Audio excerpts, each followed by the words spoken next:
But you weren't born to be palatable. You were born to be powerful.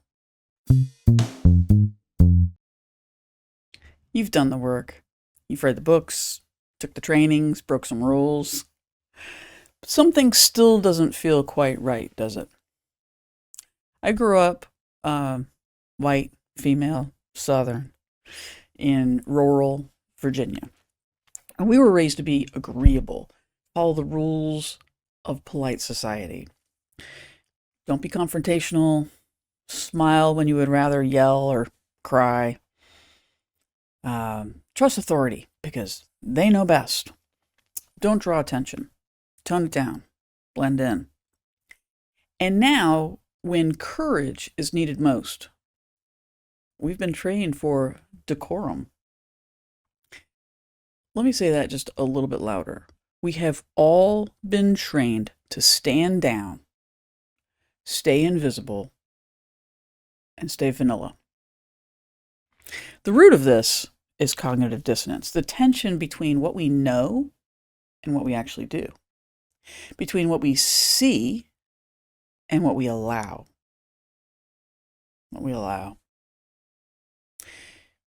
You over-apologize, you over-explain, you freeze. You've been conditioned to not be seen. And it's not just psychological, it's systemic. But here's what they never expected, that the rules would stop working, that we'd start questioning everything, that we'd wake up. The old systems are cracking, and all this noise, this crazy train we're all on right now, this chaos. It's not strength, it's bravado, a desperate grip on a dying power. And they want you overwhelmed, they want you numb. But we're not empty. We're filled with truth, with love, with a vision of what's possible when we all come together.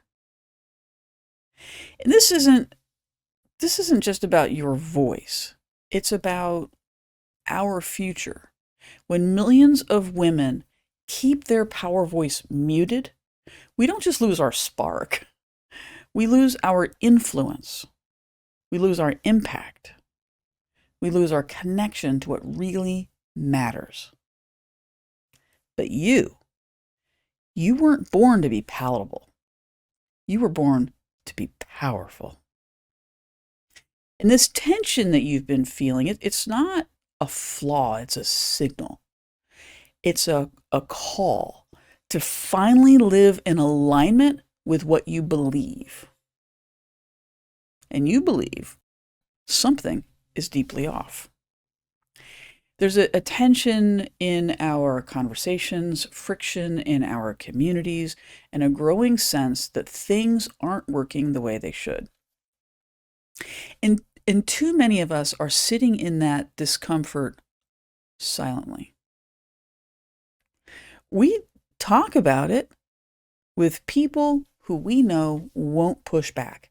Scroll past the headlines, feeling overwhelmed, frustrated, helpless.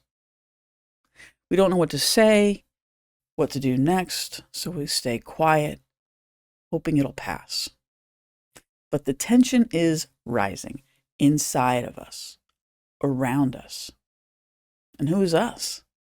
Red versus blue, white versus black, colonizer versus native. This isn't just the state of the country. This is the result of what we have been taught to tolerate. The same conditioning that keeps you frozen in your business also keeps you silent in moments that matter in life. You think you're stuck, but what's really happening is misalignment. Not out there, although that's definitely happening, but inside of you. And you might look at me and say, Deidre, you just don't understand my situation. There's nothing I can do. I hear you. But you know what I do know? You are in quiet conflict. And the version of yourself that was raised to keep the peace, stay hidden, versus the version that knows who you really are deep down. One part of you sees the need for visibility in your business and in your life, and the other part whispers loudly, "What will people think?" Yeah, what will people think? No matter how spiritual you become, no matter how educated or successful you are, if you haven't dismantled your nice girl training, it's still in charge. It's still in charge. I'll tell you a quick story. When George Floyd died on camera, I thought, man, I need to do something. And you know what I did? I started privately sending anti-racism posts to a Black friend. Not to help. I mean, let's be honest. Let's be honest. I did it to make myself feel better. To say, look, I'm one of the good ones. Was I? I didn't share one single post publicly. Not on Facebook, not on LinkedIn, not where the women that I feared might see me and attack. Not white supremacists, other white women. That was my reckoning. If I'm not ready to stand up for what I believe in, how can I stand up for anybody else? I had to face the truth of who I was and that I was performing. Performing. We were taught that to break the rules of polite society or nice girl conditioning was unacceptable or punishable, devastating. But that was a lie. Trusting yourself, being yourself in the fullness of who you are, no matter who's watching, standing up for each other and our shared humanity, that's power.